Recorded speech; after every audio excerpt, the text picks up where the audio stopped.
The Bite Me podcast is coming right up, and it is brought to you every week right here on YouTube by Freedom Boats. It is the best shallow running boat on the water, and there is a model perfect for you. The Chiquita 14, the Eagle 16, the Patriot 18, the Commander 21, the beautiful Warrior like I have, the Warrior 23, or the big boy that runs so shallow, the General 26. Chet Moore and Pooty can customize it however you'd like, and there's a dealer near you, whether it's the Boatyard in Kemah or dealerships in San Antonio, Beaumont, Corpus Christi, Port O'Connor, Houston, and Aransas Pass. That's Freedom Boats or freedomboatsusa.com. Who's cold? It's the Bite Me podcast. This is the Bite Me podcast. Welcome in. I'm John Lopez, and as always, hey, they got nothing else to do today but bundle up and stay at home. That is Captain Dean Thomas, Captain Caleb McCumber, and Captain Scott Null. This show we got a bunch of topics for today, but I got a hunch we're just going to dig in on every single level of some of the things that are going on up and down the coast, which, by the way, that means all the way from Florida, Mississippi, Louisiana, obviously Texas, this winter storm Enzo, and don't get me started on that, although I probably will say something because that drives me nuts, why they call winter storms now. I mean, they give them names now. But this is the Bite Me podcast, and of course, you can subscribe wherever you get your podcast. Go to Podbean, and you can subscribe there. We host it, so you can get every single podcast we've ever done. And certainly iTunes, Spotify, wherever else you get your podcast, you can get it there as well. And the Bite Me group page on Facebook is always popping. Get a lot of topics there and get a lot of feedback on a lot of things we talk about here. So let's get started. Look, man, this is a pretty bad storm. Scott is our resident pseudoscientist. And so we're going to start with Scott here, but you guys just weigh in, raise your hand and jump in. And this time actually raise your hand as opposed to last week when y'all were expecting me to read your minds. But yeah, man, it was pretty wild here. I will start with this, Scott, though. And this just a little personal, not horrible, not like my last boat ramp confessional, but a little bit of a bump in the road this morning. You guys know I have a day job over at Sports Radio 610 in Houston, talking sports and all that good stuff. So I was all set to go, man. I warmed up the truck. I got everything ready. You going to be here? Yeah, I'll be there, man. Don't worry about me. We're going to do the show. I even tweeted, hey, we're going to be live and local, Sports Radio 610. I ended up having to delete that tweet because I backed out. I got a new truck. Okay. Love my truck. Loved everything about it. It had everything that I ever wanted on it. And except it didn't have 4-wheel drive, and I always have trucks with 4-wheel drive, and I was like, how much do I really go to the beach these days? I keep my boat in the marina. How much am I really going to ranches and stuff? If I do, I can probably go with someone else.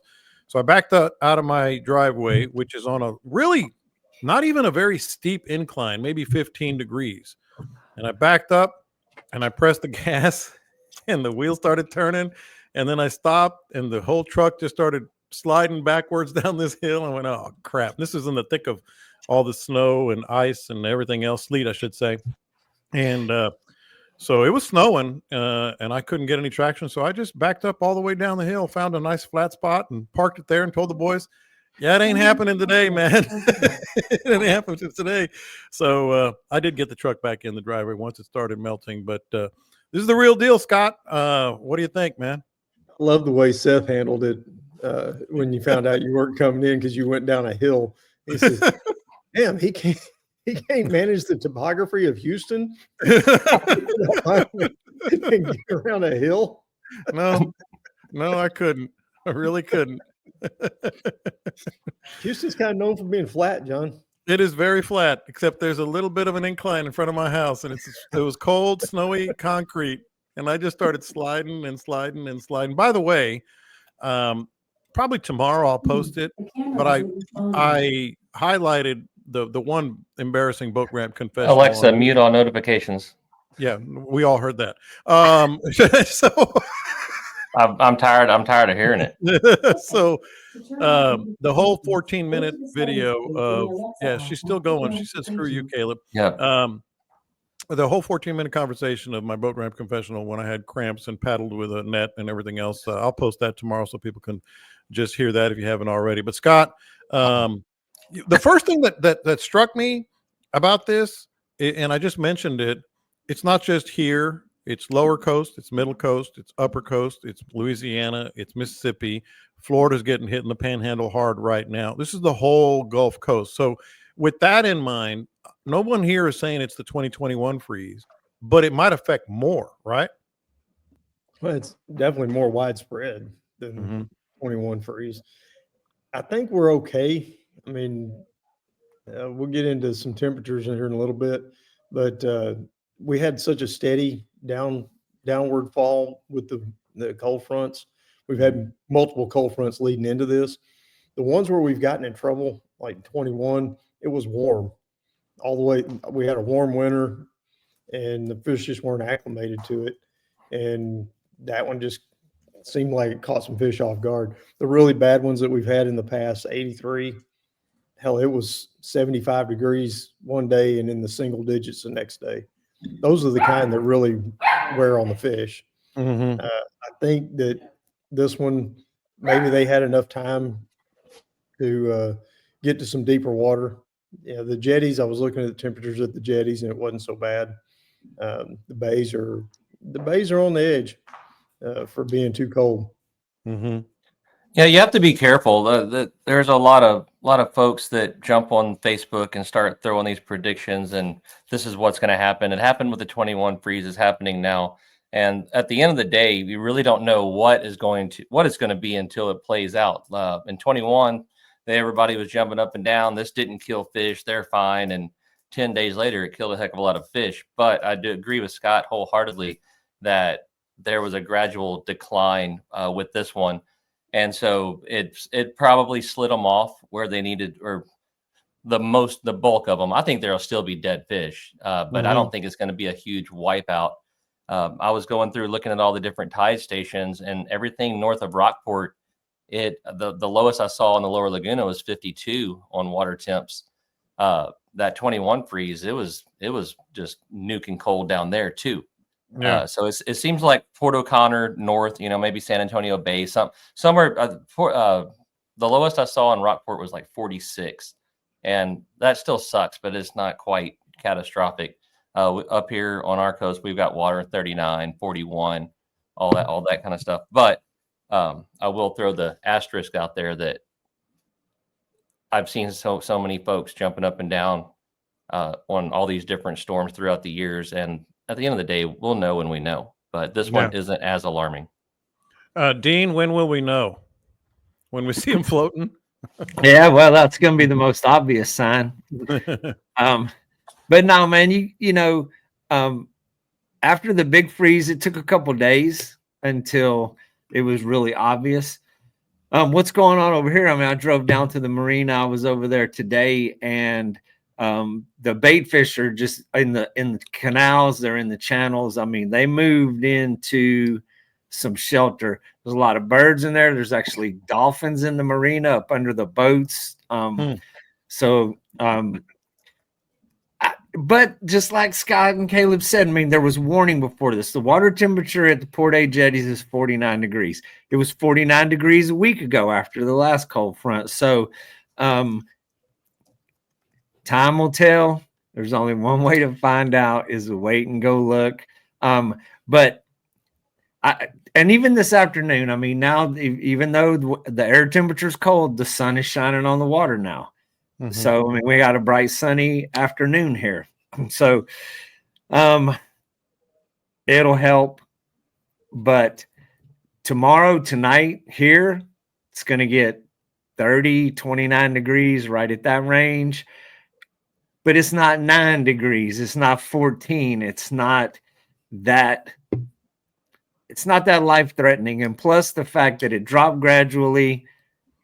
But yeah, I mean, we'll see what happens, man. It's check in next week. We'll have all the answers. Yeah. I mean, I think the coldest weather is yet to come. But like Dean said, we've got some sun out and all that kind of stuff. We have people asking, or you asked Dean, how long will it take? In the last freeze, Dr. McKee, who is the biologist for the Heart Institute and who knows who else, he told me 10 days. 10 days is what it takes for a fish to float. And he was pretty well spot on the money. 10 days. For the first 7 days, it was guides on Facebook. Oh, yeah, no, the fishing's great. It didn't hurt anything. day 10s when the big float happens. So, like I said, we'll wait and see. The other thing, though, Scott, go ahead. One good thing that I've been in communications with a buddy of mine that he's one of the shot callers for one of the biggest barge companies. That's what I was going to ask about. Go ahead. Yeah. So I learned some stuff talking to him, and I had to write some of it down because there's a lot of words involved with this one. But GICA, the Gulf Intercoastal Control Agency, I can't even remember what the C stood for. What happens is they put out a voluntary stand down on using it. What I wasn't aware of is the people that control whether those barges run or not. It starts with the oil trading companies, the people that are filling up those barges and paying these guys to move it. Whenever the barges shut down, it is, quote, voluntary by them. But most of the customers say, yeah, you can shut down if you want to, but we're still charging you every day. It's going to cost you money. So when these barges stand down, it costs the company a lot of money. So I think it's really cool that again, my buddy's company, they have pulled a voluntary stand down, and it's primarily in the lower Laguna, what they're looking at and what they're concerned with for stun turtles and fish. There's not as much deep water in the Laguna. The intercoastal just kind of cuts through it, compared to like Galveston or something where there's just deep water all over the place.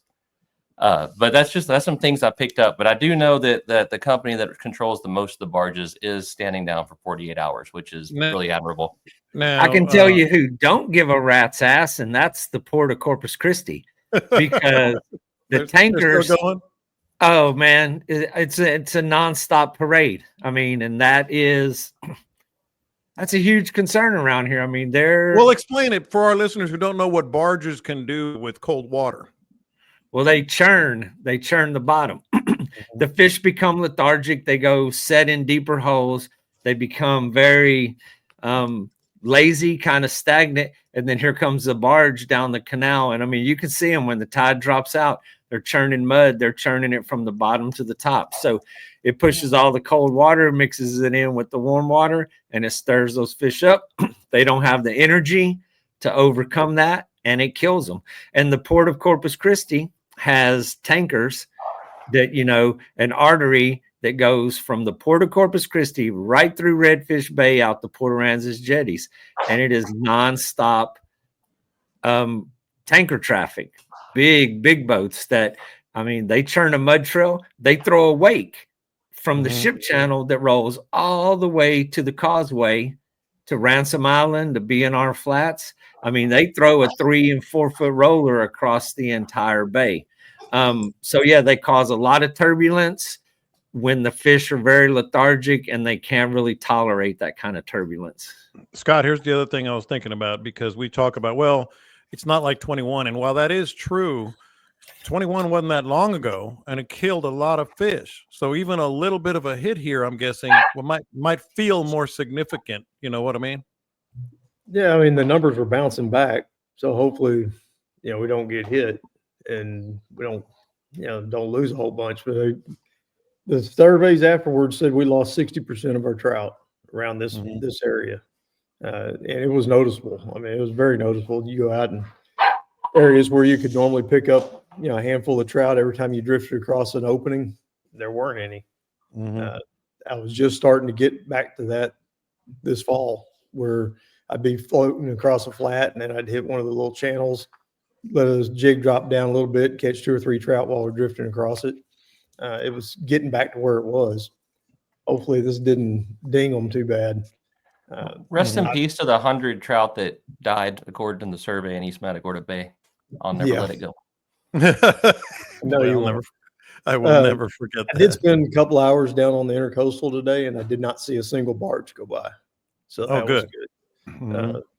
I was down there messing around, throwing the thermometer in some deep water.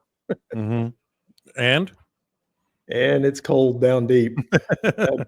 that did kind of bother me. I went into the marinas, and I threw down in there where it's over by Jimmy's house.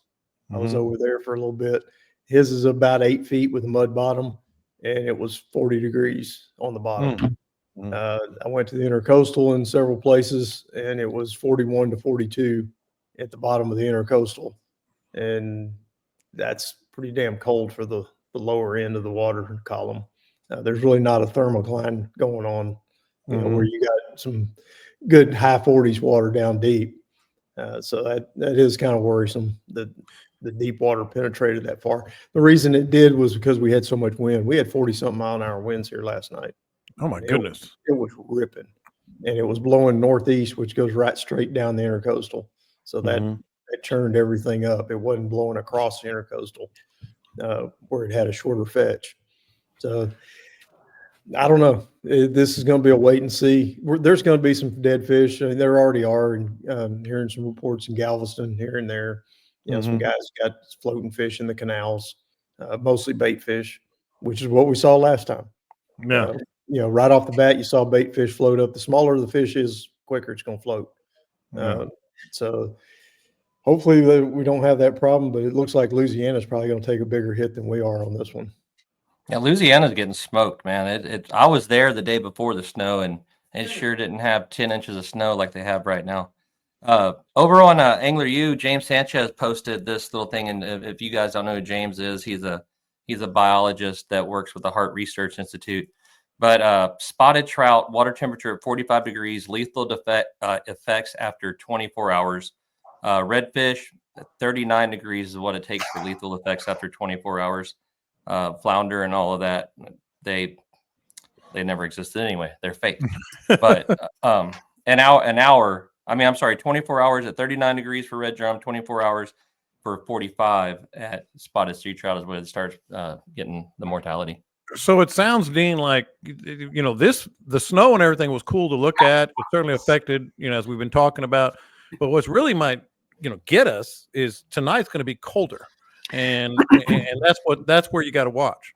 But we don't have that 40-mile-an-hour wind. Yeah.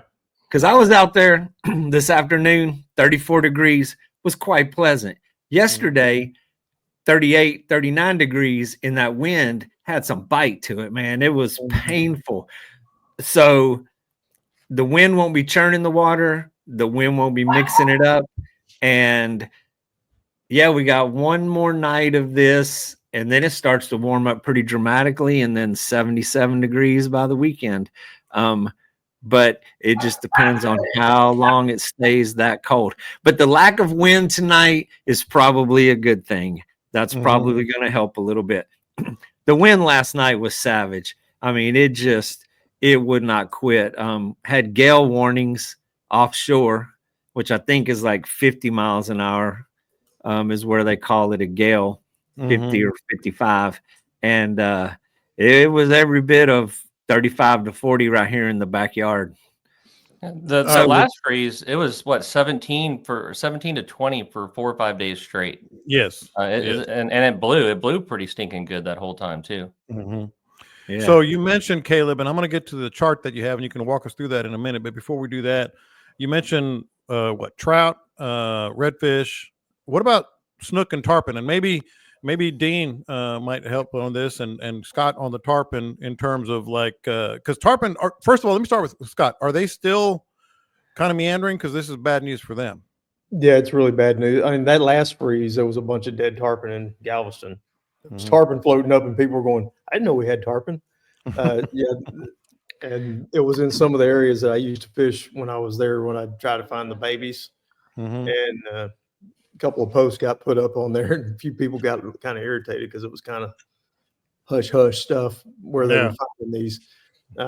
But sand pits and places like that, some of it's got deep enough water that maybe they'll survive if there was a thermocline way down deep. But there's going to be a whole bunch of those baby tarpon that are our resident tarpon that are going to be gone. Right there in the marina. Right there in the marina where we keep our boats. In the last big freeze, we pulled 6 tarpon out of there and several snook that were 32 to 36 inches. And they don't, I don't know if Caleb has the statistics on those, but they were the first ones to float, were the snook and the tarpon. Well, they're tropical.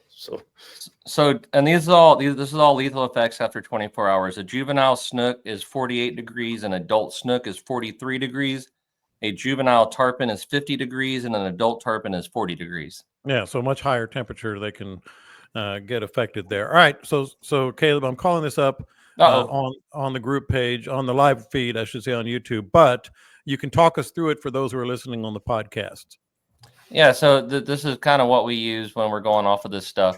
But this is Eagle Point in Galveston. The water temperature at 5:30 the other day, I guess 5:30 this morning. I don't know. This GMT's messed up, and if I went through and changed everything, Yeah, it that's might take Greenwich Mountain Time, Greenwich Yeah. Median Time, or something like that. Yeah.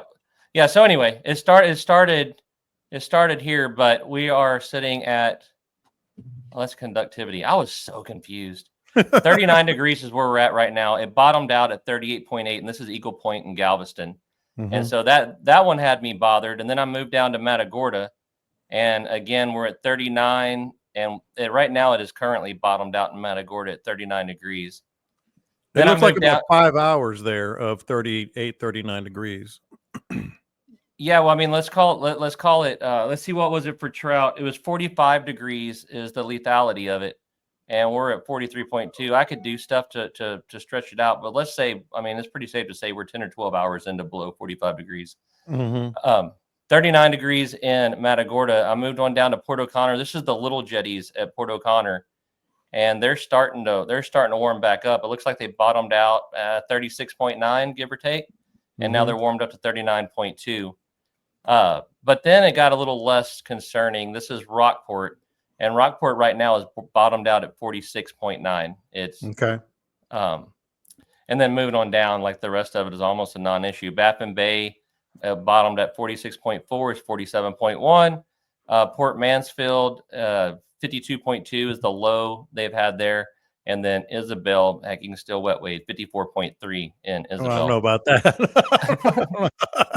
So, I don't know about if that. anybody wants to check it out, it's tidesandcurrents.noaa.gov. You just go, you end up this little map right here, and this map will show you the state of Texas, and you can grab anything you want from it. So if you want to get in a Facebook argument, be educated. Yeah, that is very, very, it's self-explanatory how it does.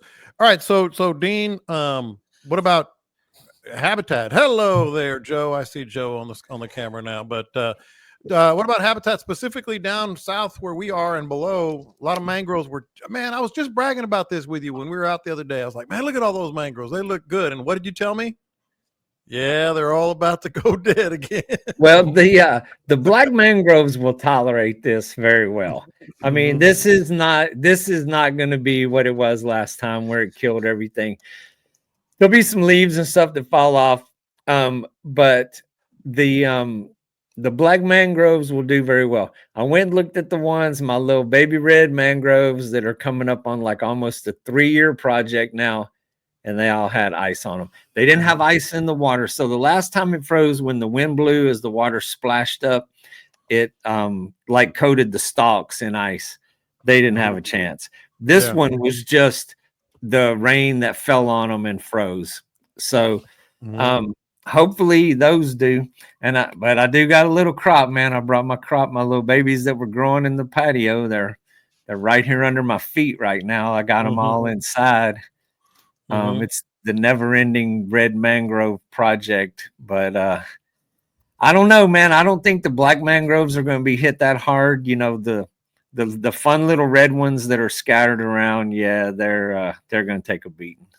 Anything we should know or worry about or just watch, Scott? When I was driving back Sunday, I was telling Dean the tides were so far out, and I can't imagine that they came back in very much in terms of the freeze and the tides being so low, and what else it might affect that way.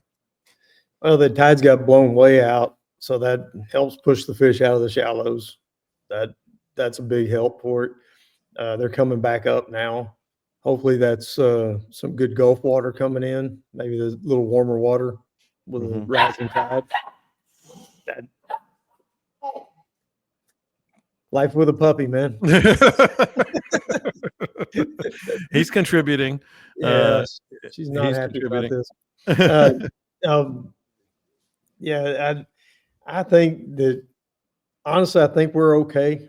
Not great. I think we're going to lose some fish, but I think that overall this isn't going to be near as bad as the previous one. Like I said, I keep looking over at Louisiana, and I haven't looked at the water temperatures, but some of our listeners are over there and they're sending stuff. And Franklin was talking about it's pretty bad. 37, down in the 30s. The thing that does bother me is the depth deal that I did earlier, where it was 40 to 42 and 8 to 15 feet of water. Yes, the question came up, where are those temperatures that we're getting? Those are mostly surface temperatures on those tidal gauges. That's where we measure it. That's why I went out and threw the weighted thermometer to get a depth reading. And the surface over there was 39, and at 15 feet it was 40 to 42. Right. So I think all that wind is what bothered all that. I mean, it got it turned in there pretty good. I don't know. We're guessing. We're all just, we're taking educated guesses here from what we've seen in the past, and every situation's a little bit different. This one, I think, is going to be better because of how long it took for it to, we had a long, slow drop, and that moved a lot of fish. Hopefully they moved to the jetties, because I'm looking at the jetties, and the jetties are like 48 degrees. So hopefully they moved out there. Glenn's asking what the surface temp was when you took the deeper readings. It was 39. Oh, 39 okay. on top, just about a degree. Yeah, it's 40 to 42 down deep and 39 on top. So it wasn't much difference. There wasn't a big thermocline down there like I was hoping. I was really hoping I was going to throw that thing out there and bring it back at high 40s or something. Didn't happen. Not in the spots that I checked.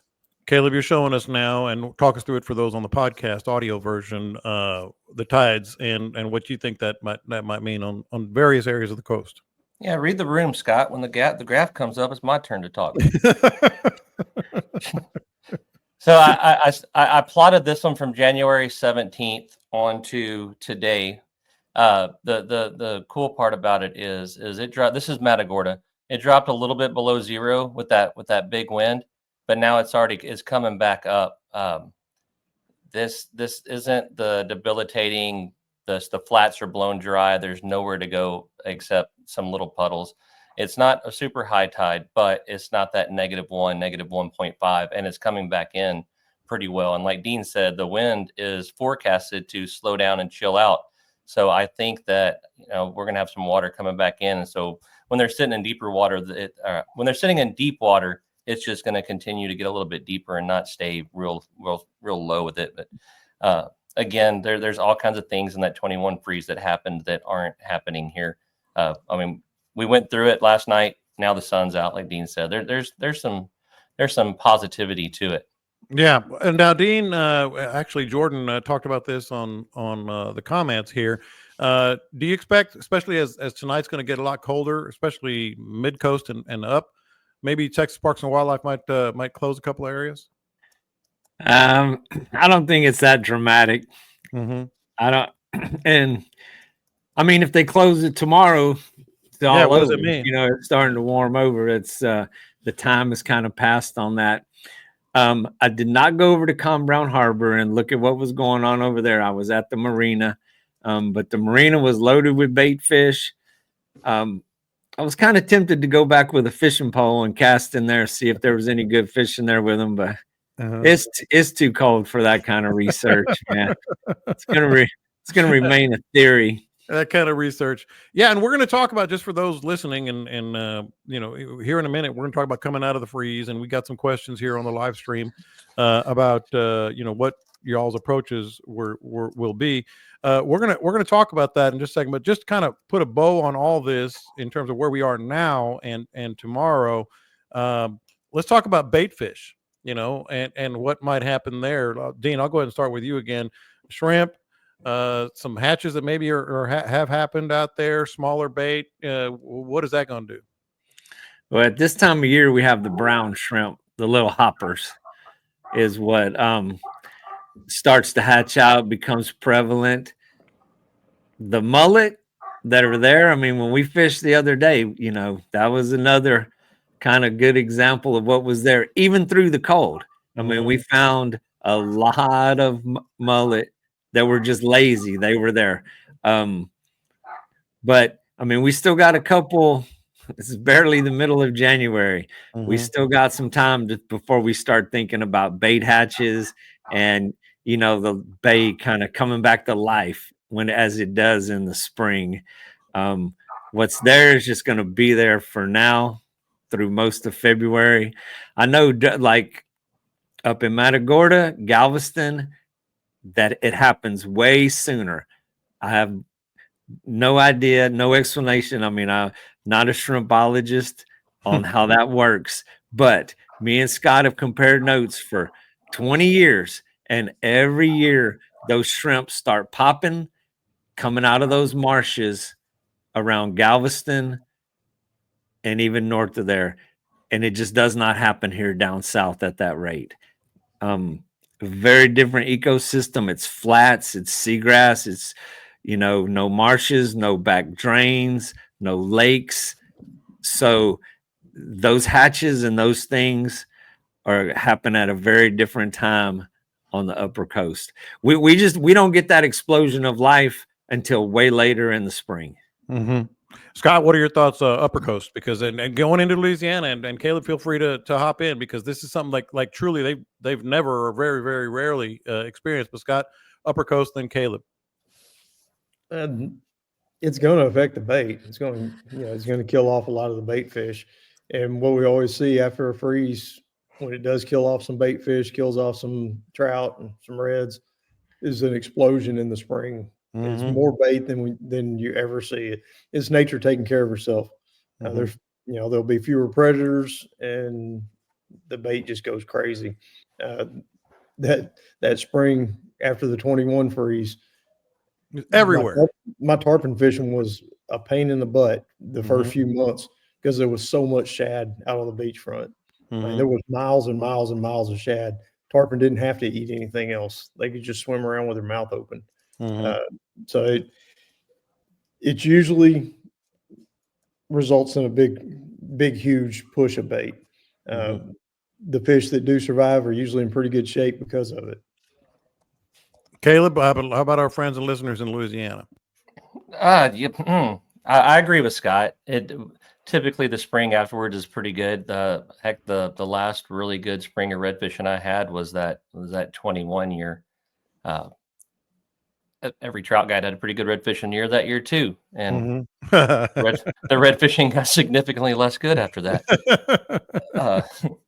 But no, I mean, I agree with Scott. And again, I'm hesitant to throw any just hardcore forecast out there, because I could talk about Louisiana all I want, but the fellow that I've been talking to, he's in Louisiana right now, and he's sending me a ruler and stuck in his snow, and it's like 10, 12 inches of snow over there. Man. They got a lot more than we got over here. So I'm gonna plead the fifth on making any predictions for Louisiana at this point. Yeah, I saw earlier National Weather Service issued a blizzard warning for Lake Charles. It's never happened before. Yeah, that was an actual official National Weather Service blizzard warning for Lake Charles. Yeah, 10 or 12 inches in Homa. What? And the problem with that, in addition to our, the wind and the cold, that's cold falling on the water. Yeah. That 10 inches didn't just fall on land. So you got 10 inches of snow falling on the marsh, and that's going to chill the water quite a bit. And I happen to have it on good authority that there was a bunch of redfish that the deepest water within 10 miles of them was 2 feet. I'm like I said, I'm gonna I don't even know what the word is. Redact, retract. I'm just not going to talk about it. Redact was good. I'm proud of you. No, I'm proud of you. There's people in my position that make themselves look like idiots on Facebook, and I refuse to be that guy this time. Not this time, buddy. Not this time. By the way, speaking of which, how's that prop doing? Dude, how many times did you take out that boat before you chipped the prop? Not very many. They just throw stuff over there. I don't know what. I ran through a cut I've been through 5,000 times, and there just happened to be a bread pipe across it this time. And it was a good chunk. The fun part is me and Chuck McKinney were up on the helm, and then Trevor Kusha, a buddy of mine from Port Isabel, he's never been to Louisiana. He's never done anything except the wide open flats of South Texas. And watching that kid grab powder coat while I was running around back there, and I looked over at Chuck. I said, "Man, we ain't even got to the good stuff yet. This kid's already." But yeah, and while we're at it, let me defend myself. Yeah, go ahead. The video that got put up where I'm and going through that little bitty narrow thing, that I was trolling through it. The edges of my boat just touched grass. All right, this is standard procedure. Well, not for all of us. We were fine. not for all of us. I mean, did you break your troll motor propeller too? No, I didn't. No, I did. Well, that's lessons learned. In the old days, I would have just romped on that trolling motor, but I folded it up real nice and got down the motor and gave it a little bit of encouragement and slid through 8 feet of mud. And these trout people are making this a bigger deal than it needs to be. You're maturing. Now the next video I posted up where I missed my turn and realized I had nothing left with no water in it, that was a bit more puckering. That was, but we were okay with that. And whoever the hell decided to put "watch out for the grass" on my thing, like we're tearing up the bottom, I'm more concerned about the 4 foot of it that's on dry land beside me at this moment. Condolences to the coontail. But the funny thing is, it doesn't really happen to the rest of us that much. Did you see this? I mean, there might be fish back there. There might be. There might be fish back there. You're not wrong. And when you got Chuck McKinney beside you going, nail it. I mean, you got to respect your elders. You also have Chuck McKinney beside you when you're going about, I was probably going 25, 30 when I missed the turn. And as the nose of my boat is getting level with it, he goes, right here. Turn right here. We can't do that, bud. I'm just glad we don't have that option around here. Not even a concern. I mean, usually when we're doing that, you can see the bottom. It's crystal clear, and we're just not winding through those paths. It's foreign to me, but stuff happens sudden. So I chipped that skeg on it was probably like a 3-inch pipe that was going across this cut that I run through all the time. I've actually fished that cut. I've sat at it for 10 hours at a time. I've cast checks off of that cut. I know that cut very well. Where I thought I hit it was whenever I ran over the water separator with a piece of pipe hanging off of it later in the day. But I was going back. I was like, man, I saw that separator and I jerked my boat right and it stood up the left pontoon. And I just kind of slid down with that pontoon. It didn't hit the skeg there. And then I was thinking, but there was a good bonk first thing in the morning. That's what happened. Are you fishing in the water treatment plant or something? Hey, yes, the hurricanes down there are severe, dude. Yeah. There's one place we fish. I promise you, it's every bit of 15 miles from town. And there is a marsh that has a double wide trailer house in it, which is really cool because it's like just set on this island like they hauled it out there. It's got a Mercedes, a Tahoe, 4 or 5 Sierras. There is a man. What the heck else? It's pretty cool. We helicopter. There might be a helicopter back there, Dean. There might be. And Homa. What I was telling Trevor, what you have to learn about Louisiana is you look at the direction the hurricanes came in and just figure out where it blew town to, and you be careful there. So. One thing, well, before we move on, because I want to talk about fishing and coming out of this and what people want to know about that and catching more fish, I got to go to my resident weather complainer like me, and that would be one Dean Thomas. I don't know why this bothers me so much, but you realize they called this thing a winter storm Enzo. They haven't called any winter storm ever by a name like a hurricane until I looked it up, until 2012, I believe. Yeah, it was the Weather Channel. The Weather Channel said, "Hey, this would be good if we can bring in more branding and panic and all this stuff." It sells more beer. Yeah, it sells more toilet paper. It sells more whatever the hell else people were at HEB hoarding. Yeah, and I'm sticking to my original thought. So much drama. So much leading up to this, scaring the crap out of the old people. It's a marketing tool, man. They sell stuff. Friend of mine in who was it? In Houston. It was either Kemah or Baycliff. The line was out the door and around the corner. HEB was full to capacity to where people were standing in line and they're hoarding the toilet paper again. It's toilet like paper. What toilet paper is all? I mean, I get water. toilet paper has just become a thing. But yes, they give it a name. They're still selling commercials on the news. And here we go. People of the North, I have sympathy. I have much sympathy for the people of the North. We had it sprinkled ice last night for a couple hours. Shut this town down. Closed the airports, closed everything. And in Buffalo, New York, they still took their kids to school today. Oh yeah. They still did everything they have to do. I don't know how they live like this, but yes. In Buffalo, New York, I bet the radio host could back out of his driveway too. Yeah, I think you're probably right. We don't put our children on the road because of people like John. It has nothing to do with anything else. And that's it. We're protecting ourselves from ourselves. Oh man. My buddies from South Dakota have been sending me texts of like the dudes wearing like the big fur parkas and everything. I said, and they're all laughing. I bet you're dressed like this right now. I said, you dang right we are. Maybe.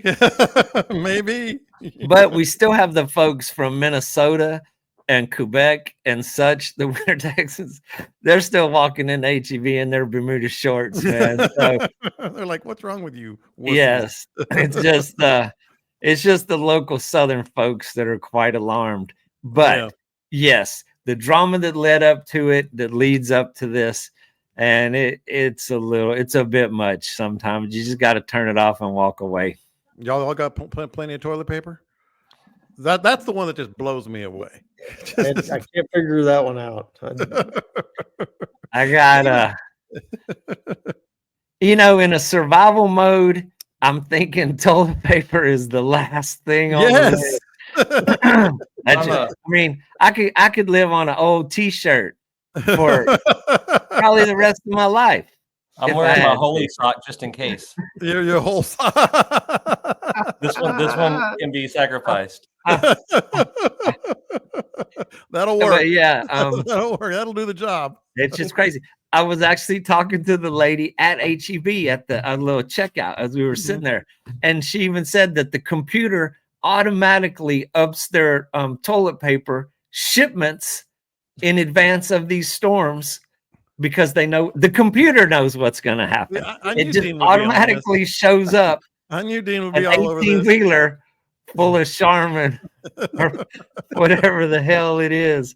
And Jay Carson that brings up a great point. He's like, what about, I don't know, food? You might need some food at some point more than toilet paper. Hey man, look, back in the day, whenever it really hit the fan, when people were going nuts, like fighting in the parking lot over toilet paper, I was almost getting a little apprehensive. And then I walked into the store and I realized that the pharmacy was still intact and it was only the toilet paper. I was like, nobody's hoarding medicine.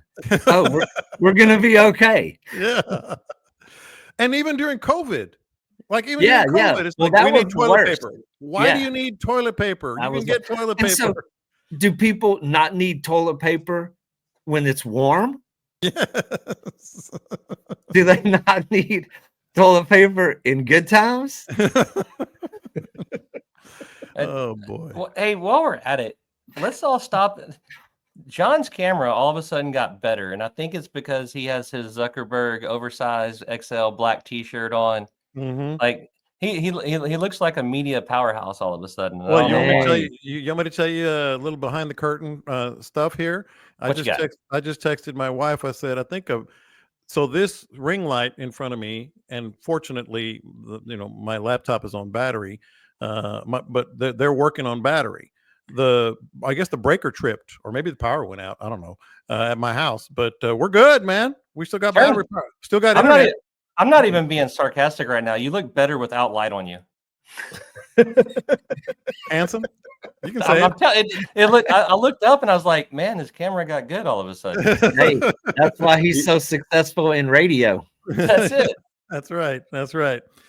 All right, Scott, let's get out of this. Let's get out of the freeze talk and what's happening. And just so people know, we will absolutely be, having updates next week's podcast, because who knows what's going to happen tomorrow and in the coming days with perhaps fish floating, etc. But you're coming out of the freeze at some point, Scott, and people, it's a different sort of animal in terms of approach. We've had a couple of comments here already. I'll try to find them as I'm talking, about what some of the things are that you absolutely positively do. We'll get to what would Scott do, what would Caleb do, and Dean later in terms of this coming weekend when the weather might be better.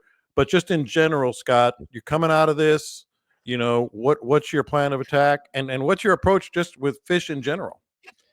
Now's behind one of these. This is what we're talking about, seeing that one piece of bait flipping being something to get excited about.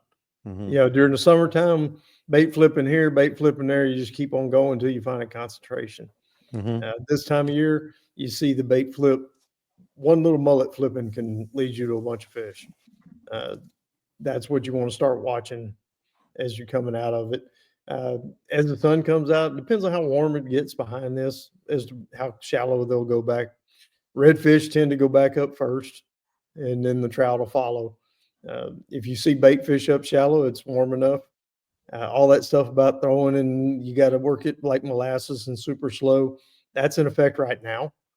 But once you see bait fish up on the flats, if the bait fish is moving, you can't reel fast enough to keep it away from a trout or redfish. And Dean, go ahead.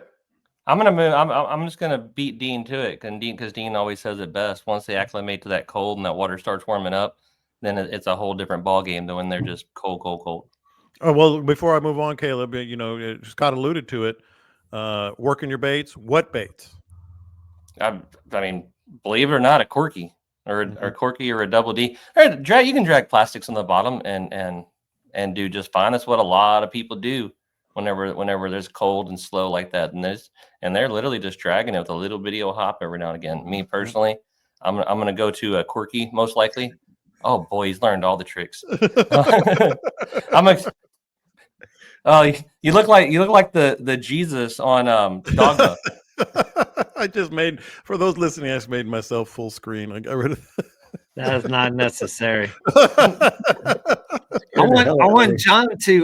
I want John to tell y'all what the fish were doing just this past weekend while we were fishing. Tell them about the bait and what we were using. And so, yeah, let's hear John's perspective. Well, we hear us all the time. Dean and I I think we were about 2 margaritas into the Texans game.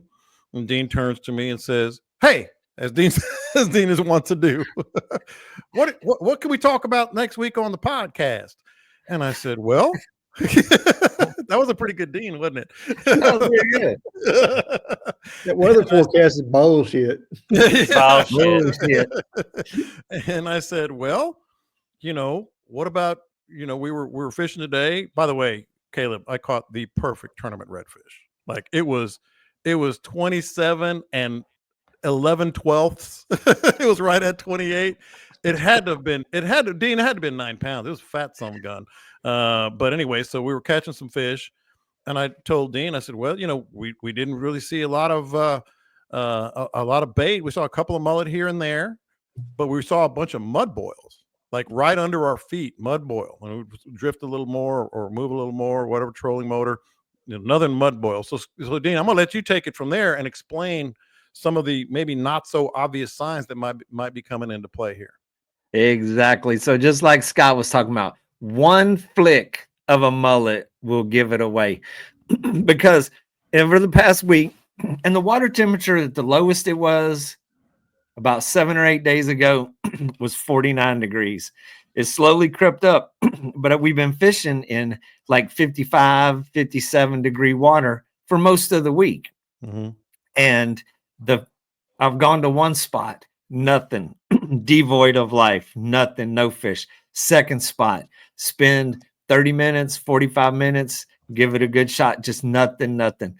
Third or fourth spot, when you find them, you're just looking for simple little clues, one flick of bait, one big mud stir on the bottom, and that is when you park it. You park it right there, which is kind of funny because the day before, my remote control on my troll motor, my batteries went dead. And I was telling John, I was like, man, I got to get some AAA batteries. I said, we got nothing. And we got about halfway out there in the morning. And I was like, dang, I didn't get any batteries. And I was like, oh, hell, we'll just make the best of it. Oh, we did. But all that being said, the fact that we did not have to move when we found those big mud stirs under the boat, when we found the mullet that wasn't giving away a lot of clues, there were fish all in that area. There were. And what they hit, John, what did the big one eat? Top water, baby. Exactly. In about a foot of water, not even and super aggressive back out of the water, and very aggressive and aggressive blow-ups. Mm-hmm. So a lot of theories and baits and what you use, you know, to going low and slow. And so just to prove a point, I'm going behind John with a soft plastic, all subsurface, 0 strikes, 0 hits. He got all the blow-ups, all the fish on top water. We were trolling down a canal in Louisiana the other day, and it was a deep canal with about a 1 foot mud flat. And there was this dolphin. He had haul butt and jump up on the mud flat like Shamu coming up on the stage to get his sardine. Mm-hmm. And he would slide in a circle and just crash everything on this flat and then do like the worm and fall back off in there. And I hope he died in the freeze. we saw Yeah, we had dolphins in less than 2 feet of water, 1.5 feet yeah water. yeah we had dolphins in a foot of water as well. I've decided I'm gonna start carrying a slingshot and marbles on the boat. Slingshots work, man. And the thing about the slingshot, I mean, people will get alarmed. They'll be like, oh man, these dudes are shooting dolphins. Here's the deal. You don't have to hit them. It's just the noise in the water. It is just that little, it is alarming to them. It's a bonus if you do, but you don't have to hit them. Nobody. That was 100% my plan. Nobody is shooting dolphins. I'm making a video of it, but I'm running out of the expletive beep sounds to use in it because I really put a narrative about them dolphins. Scott's just rubbing his forehead like, good Lord. Nah, but we like to stay away from violating federal laws here. You know, I mean, just saying. There's not a real hard and fast line, but federal law probably is it. No, but hey, Dean's not wrong. I'll take a 1/4 ounce jig head and just crash it right beside him, and it'll roll them out. Exactly. Yes. If you throw at them and it splashes next to them, they will bug out of there. They just don't like those noises. Well, being as how they're 1.5 feet, they're a foot beside my boat. Why are dolphins held why are dolphins held in such a high regard? I have a theory, and I'm being serious. They cute movies and TV. Movies and TV have romanticized them, and because they're so smart and talked about how smart they are, and they communicate and they tell you, where danger is, and they're saving people and all that. I think they've been romantic. If they'd been doing that with flounder, flounder would be on the federal. Yeah, flounder made one. Flounder one time a Little Mermaid.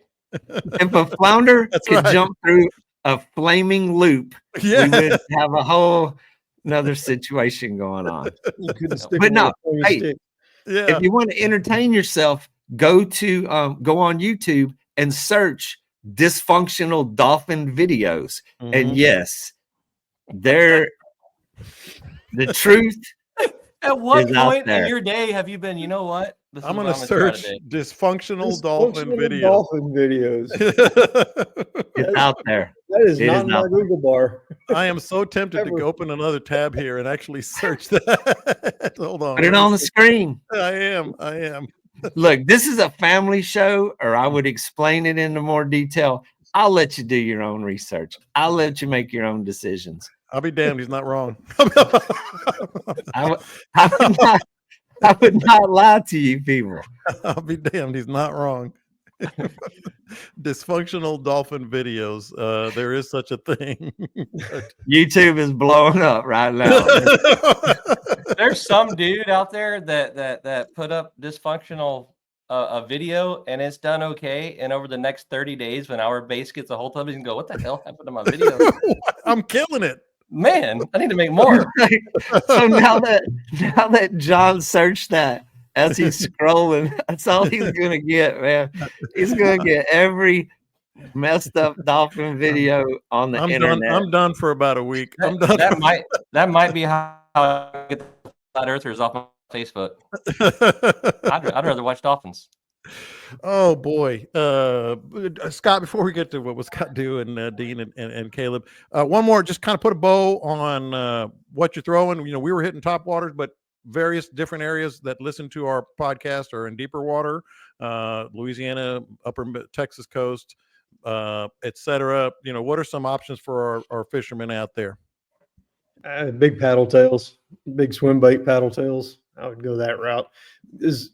The freezes tend to kill more of the smaller bait fish. What's left is the bigger bait fish. So try to match the hatch, match what's out there. Going with some of those big old paddle tails might work for you. And vary your jig head size to fish different depths and different speeds. It's all conjecture, like I said. Right now, we'll figure it out as time goes on. But just watch what bait you see coming back and try to match that up. We get way too tied up in there's a January bait and a February bait, and fish are going to eat fish. They're going to eat shrimp. They're going to eat whatever they can find. If you're talking about redfish, like in Louisiana in the marsh, what I found a whole lot of times in the dead of winter, they're eating the eels. There's these little small eels over there in that mud. Oh, I might throw that eel that Mark gave me. Finally get something. That little snake. Hell yeah! That's what I've been wanting to catch a redfish on that so bad. They will. And Norton Sand Eel's entire lure line is after one of them. Yeah. And I keep that thing right in my boat, which, by the way, my boat is not there anymore. Anybody interested? I took my boat over to the boatyard. I was going to sell it myself, but I don't want to mess with all that. I know they have the resources and everything. So 2022 Freedom Warrior doesn't have very many hours. They'll tell you exactly how many. And all the bells and whistles, everything you can think of is on there. And I'm going to get, I think I mentioned this last week. They're going to come out. So maybe some of our listeners will want this too. The Chet is going to come out with the Bite Me edition of the Freedom Warrior, which is going to have the Freedom logo. It's going to say Bite Me edition next to it. And it's top of the line, everything, from seats to trolling motor to everything you can imagine. Electronics is going to be top of the line. It's going to be the Bite Me edition. Integrated popping cork rack. And it's going to have a popping cork rack. You know that. Park Office already told me he's going to make a custom taco tray, a new taco tray for it. So I can have a brand new taco tray. I'm going to get him to do you a cutout in the floor where you can actually see the fuel tank, where you can see the gas tank, and you don't have to rely on that little needle that goes back and forth. Captain John says dual fuel primers and gas gauges. Yeah, man, let's go dual. That's the custom one. That's the Bite Me edition. You could run a really long hose and mount the fuel bulb right on your dash. Oh, yeah. They'll just start squeezing it every time. John, why you do that? I don't know. It's a stress ball or something. They put it in the Bite Me edition. It's a turbo. It goes faster when he does that, too. Yeah. Comes with Stiff and Quick, Cody says. That's Stiff and Quick, man. I'm telling you. That bill of my hat. Y'all can laugh all you want. Stay straight. Hard. It's a hard bill of the hat. Oh, we're going to laugh. Fuel alarm with emergency flashers. It's all right. I can take all this stuff. All right. So this is going to be an interesting. What would Scott do? What would Caleb do? You can put your emergency flashers on when you're paddling with your net. Of all the things, that's what Scott was saying the other day too. It didn't work great. I'm not going to lie, but it worked. Sound like it didn't work at all. It took about 45 gave you a minutes. heart attack. It took about 45 minutes to move about 10 feet. Hey, is this boat going to have? Is it going to come with one of them defibrillator things you can put inside? Just so I can do it myself. It could have all kinds of like the cramp stuff, pickle juice, and all that stuff. But anyway, and oh God, come on, Jordan. That was just a cheap shot right there. How about a urinal so you don't pee on the crackhead behind the gas station?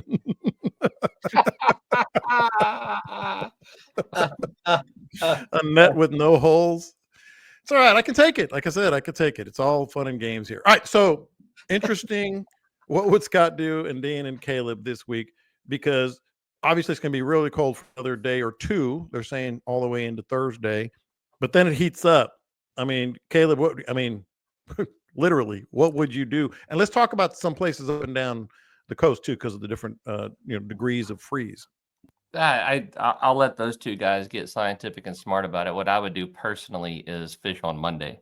Mhm.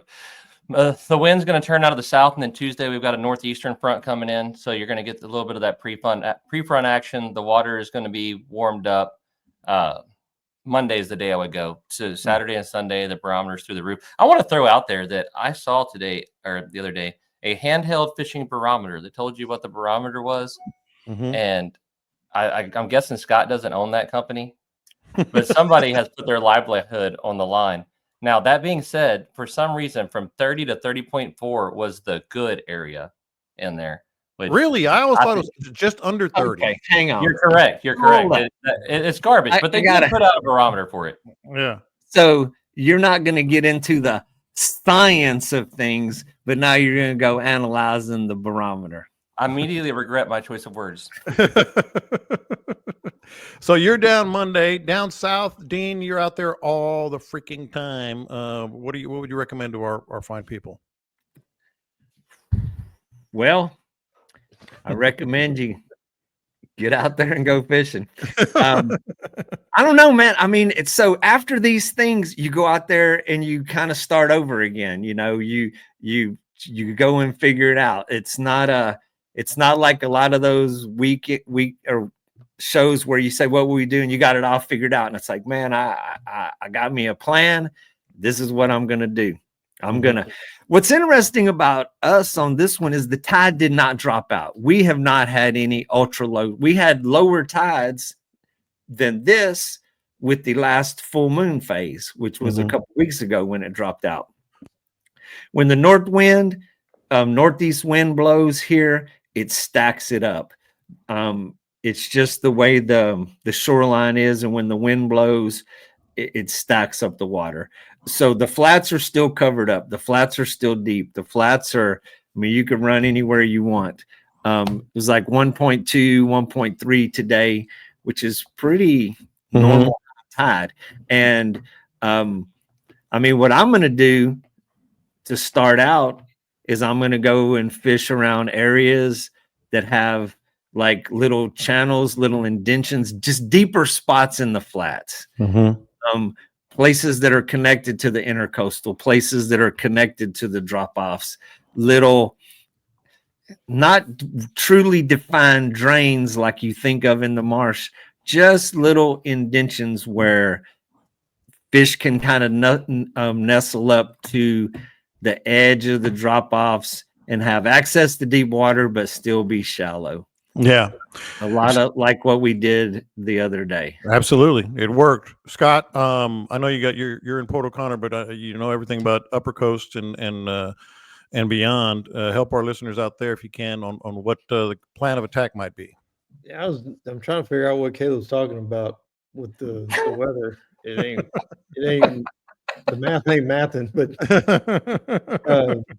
because I got southeast prefrontal Saturday and Sunday, so those would be the times that you might want to get out there and go wading for that big trout. They should be starting to move back up. Temperatures in the high 50s, low 60s, and overcast and kind of misty looking from what I'm seeing here, and southeast winds. That's Pat Gardner will be out there, I guarantee you. Yeah. He's going to be out there wading and chunking a corky. Then the front blows in on Monday. It's a little light front. It's not anything big, but you got that pre-front that you can work out with. As far as what I like to do, my redfish up shallow, and I don't know. It's going to be one of those, like Dean said, it's starting over. You know, you go out there, I'll start working the edges of the flats. We did lose quite a bit of water, but it's all coming back pretty quick now. As it comes back in, it gets a little bit warmer. We get a little sunshine on it for a couple of days. Those reds, they don't care. I've caught them out there when the air temperature's in the 30s and they're Mhm. still up there shallow. As long as the water temperature comes up a little and the bait fish will come back, they'll be there. Water will be clear too. Mm-hmm. All right. While we were talking, I just sent a message over to Shane, and he Shane said that Bonneau, by the way, for those who don't know. he hasn't gotten any notification from Parks and Wildlife about the closures. Don't know why. That stuff, it's not for when the freeze is happening. It's for the days after the freeze when the fish are still stunned and they're just hanging out in those deep holes and they're real vulnerable. That's when people go in there and take advantage of them and start foul hooking them and doing crap like that. Yeah. As they start warming up and they're hanging along the edge of the bulkheads, when the bulkheads start warming the water, that's where that comes into play. So that's why they usually, if they're going to shut it down, it'll usually be right behind the front and for several days afterwards. So it still could happen. Yeah. If they were going to do it, I'd say they probably do it today or tomorrow. Okay. So just keep an eye out for that if it's some place that you really like to fish. Okay. Sounds good. Angler you tonight, Caleb, 7 o'clock? Clint Bargy from West Galveston. He was a fan favorite last time, and we've got him coming back. How about that? Dean, what you got going on? I'm sure you got some dates coming up as the spring approaches. Shootout is up and running though, man. We're Yeah. shipping. I'm in full blown warehouse inventory mode right here behind me. Yeah. And I got a bunch of orders. orders. Shootouts are in stock. Totally revolutionized the drift sock world. Yeah, so check out that video that we posted here on this page. I'm going to post the one of the one that we've been talking about that some of you already know about my escapades apparently, but not really running out of gas. Scott, help us out. What you got going and what anybody might need to know. Got the photography page. I had all of a sudden I had a little bump in that. I don't know where it got talked about or something, but there was a whole bunch of people got involved in that. About to start up the new contest this year, middle of February. Oh, nice. I'll have a bunch of new photos coming here real soon. Other than that, I'm pretty wide open on the books right now. I don't have a whole lot going on. Hoping that we'll get some good calm weather and I can run out there and play with some state water snapper soon. No, I got several people that are interested in doing it. It just hasn't 30, 40 mile an hour winds just aren't real conducive to going out there and playing around on the snapper banks. Awesome. All right, guys, stay warm. Get your 4-wheel drive going if you have it. When you have the freeze on the black ice on the roads, don't forget to join the group page. Hit us up with some topics and questions there. So I have one question. So when you went down the hill, why didn't you just keep going in that direction? Well, because it was a really thin road. There were some kids, it was all snow. It was like this when the snow was thick and it was still snowing. And there were, I forgot to mention this part. There were some kids sledding next to me down the hill. So they were sledding and I was like waving, hey, and I was just going backwards. I didn't want to kill a kid, basically. Can you get out of your neighborhood going the other direction? Well, not up the hill. I have to go all the way around, which I'm planning to do. I drove a Ford Focus to the top of Mount Crested Butte. Hey, I was as surprised as you were. I was as surprised as you were. No question. That was my thing. You got to go downhill to get out of your neighborhood, so that stopped you from going to work. No, you got to go uphill. And so I tried to go uphill and I couldn't, and so then I just had the kids were sledding and I didn't want to kill a kid, and so I had to kind of back down really nice and easy on some flat ground. But now it's all good. It's all good. All right, boys and girls. Didn't want to go to work today. Yeah, well, yeah, I'm gonna. There's that. I really did. I had the doc all set. I was ready. Had all my topics. Was ready. A lot of referees to complain about. A lot of referees. God, dog. Patrick Mahomes, his flopping. I will forever root for whoever's playing Patrick Mahomes. Yes. Mahomes after those flops. And yes, it was ridiculous. But the LeBron of the NFL. No question. All right, you guys have a great week, great weekend. Be safe, stay warm, and of course, next week we'll have an update on all this stuff. So, come back right here, 3:30 every Tuesday. We broadcast, we record live, and then post it hopefully by about 6 p.m. Every Tuesday evening. And I'm going to try to do that today so we can get a lot of people listening to this. You guys catch them up. We will talk to you next time. Man, this morning I got all excited, went running in the bedroom, told the wife there's 4 or 5 inches. And I figured she'd have got excited, but she just said she's used to it and went back to sleep. I don't understand.